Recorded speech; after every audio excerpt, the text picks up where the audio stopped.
Yeah, Oh, hey, okay. I'll close out with this. You know, we say the old school guys say in the match, when you get the match to a certain peak, once you get it to that peak of the mountain, take it home. It's not getting any better from there. So I'll leave you with this. This will be the first place that I really break this. Okay. So you're getting the exclusive. All right. So in advance, you're welcome. So we did the Penn and Teller thing, and it was fun. It was really cool, and those guys have been in my social circle for a long time, or I've been in theirs.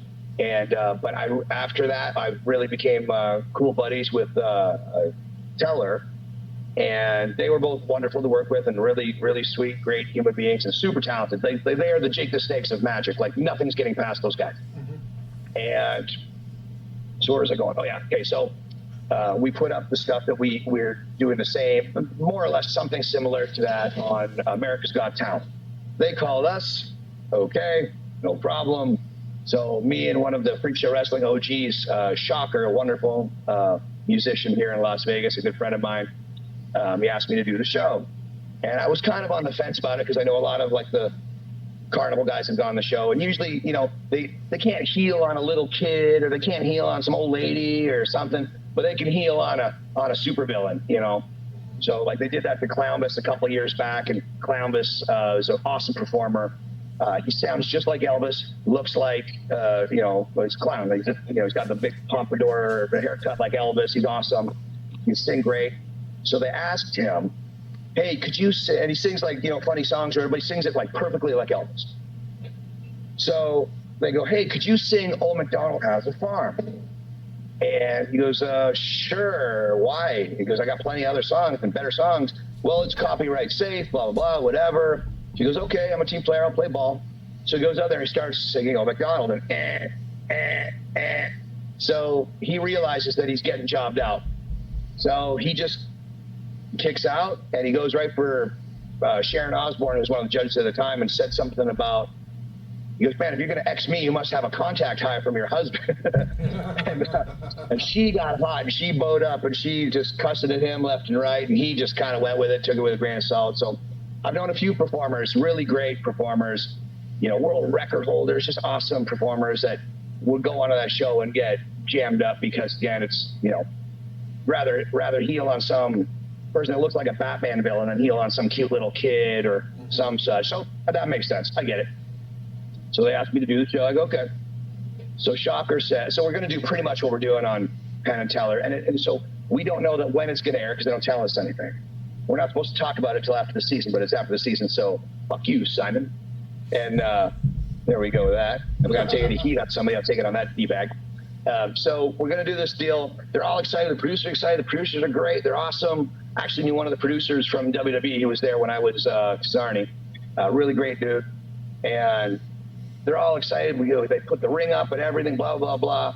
And so Shocker looks at me and goes, hey, if this goes sideways for whatever reason with the judges or whatever, if they disqualify us, go after the judges. You know, you don't have to kill them or anything, but just go make them nervous.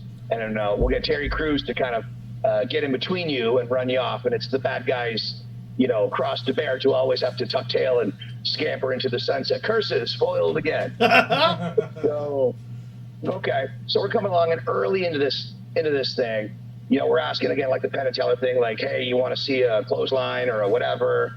And Simon, and I guess also too, before the match even started, Simon is doing the interview with Shocker. Like, I'm the guy that runs in and attacks Shocker. So I'm not out there. Shocker is the one kind of baby facing the situation. And Shocker kind of outwits Simon Cow. And Simon's ego does not like that at all. And again, Shocker's not a cutesy little girl. Shocker is a dude in a mask and and ready to, he's the perfect guy to kick in the metaphoric nuts if Simon doesn't like it. So he gets a big laugh off of Simon, and Simon doesn't like it. So fast forward a couple of minutes, I kind of attack Shocker, throw him in the ring, we start doing our deal. And I say, Simon, do you want to see a clothesline or a body slam or whatever? He's just like, oh, what? Like, look, you dumb fuck. What kind of red-blooded man doesn't know what a fucking clothesline is? Like, pick. What asshole in USA, let alone anywhere? I know he's from England, which I love England, but what asshole in England or America or States or fucking Mars that doesn't know what a clothesline or a body slam is? my grandma, rest her soul, knew what a fucking body slam was. She never watched a day of wrestling. So this body slam's pretty self-explanatory. I don't know, just being an asshole. So I kind of pick and whatever, and he goes, and I mean, we haven't done anything to, warrant good or bad. Like, it's the bad guy gets sympathy for the good guy gets everybody pissed off at the bad guy. It's kind of a symbiont. Very disgusting, really, when you think about a relationship between the good and evil to elicit emotional response from the fan. So next thing you know, I think, and the fans are cheering for Shocker, and they're booing me because I'm the bad guy. So I think these dumb fuck judges have no idea of, like, the fans are supposed to be booing right now to let Shocker kind of like Hulk his way up into kicking my ass. So they're booing silly, stupid supermodel chick. And by the way, ladies, once those supermodel looks go, I'll still be talented, and you won't be good looking anymore. So you'll be done. There you go. I'm not bitter. I'm just being cheeky. So there you go. And so so Shocker just looks at me. He's selling. I'm selling, and he goes, "Go get him." I go, "All right." And so I walk out, and I can be silly, but I can also be pretty darn scary when I want to be.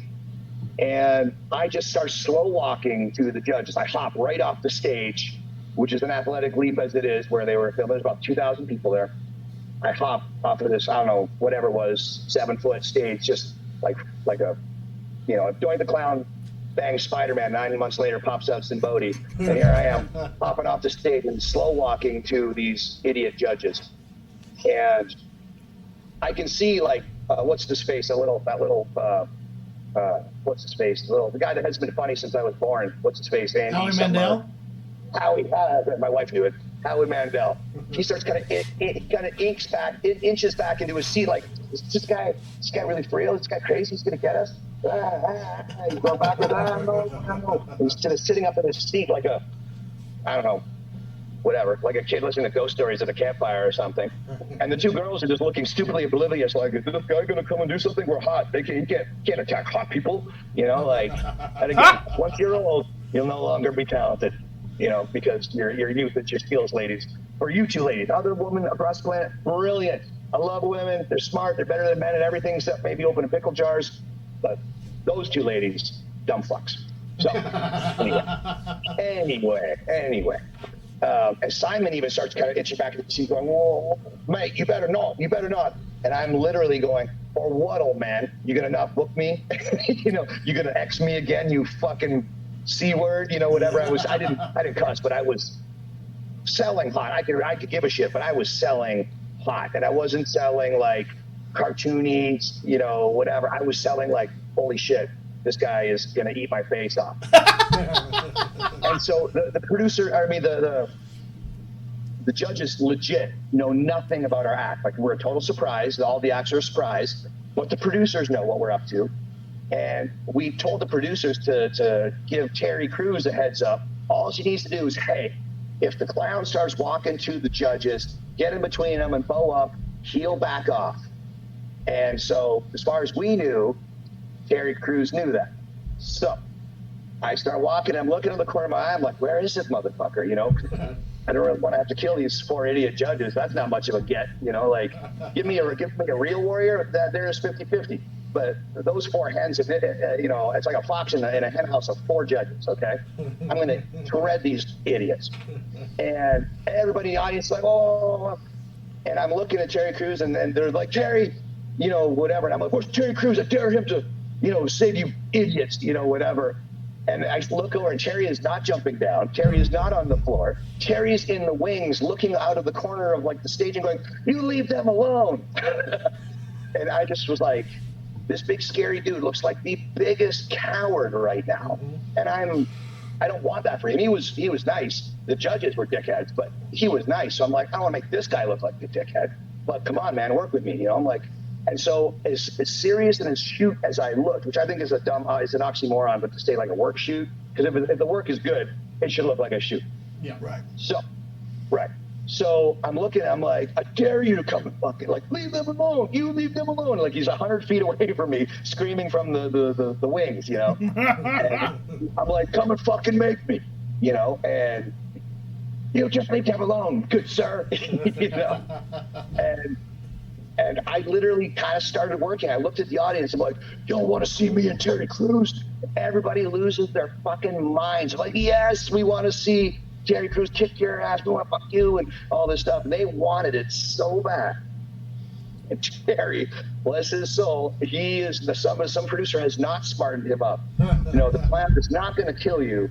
Come rescue these 4 idiot judges.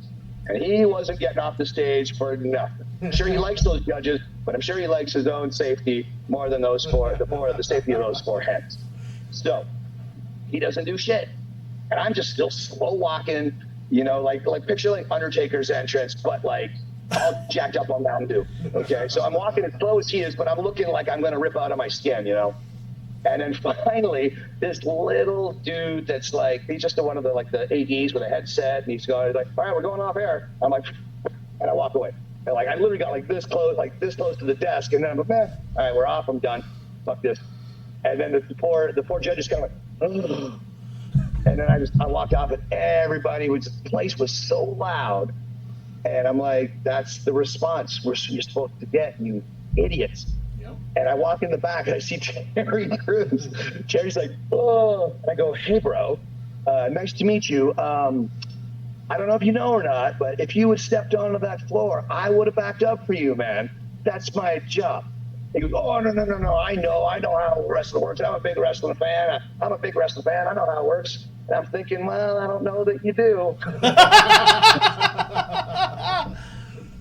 And so I was just me and Shocker and AJ Kirsch, aka Brosa, who was our commentator.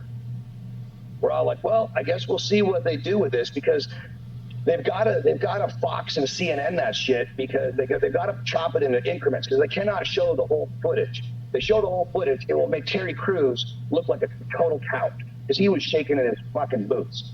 And the judges were stupid as hell, but smart enough to also be shaking in their boots. And the fans were going ballistic. I mean, they were so loud. A match should be yaying loud or booing loud, but loud. Mm-hmm. And that's what we did. And we took photos in the back. Me and Terry were super cool in the back, and he was a really nice dude. I didn't meet any of the other judges. Before we went on, they scampered through and they wouldn't talk to anybody or whatever. So that's fine. I don't care. But Terry Crews was super personable, super cool, super good dude. He would be the last one of those guys I would want to fight, but I would love to get Terry Crews in wrestling. So on your podcast, just say it. Terry Crews, my man. Come on down. Hey everybody, it's Morty. It's Brian. And thank you for watching today's episode of Developmentally Speaking. If you could, please click that subscribe button. And don't forget to punch that bell icon so you can get notified whenever we go live or drop a new video every Monday. Well, thanks for watching, guys. And we'll see you on the next Developmentally Speaking.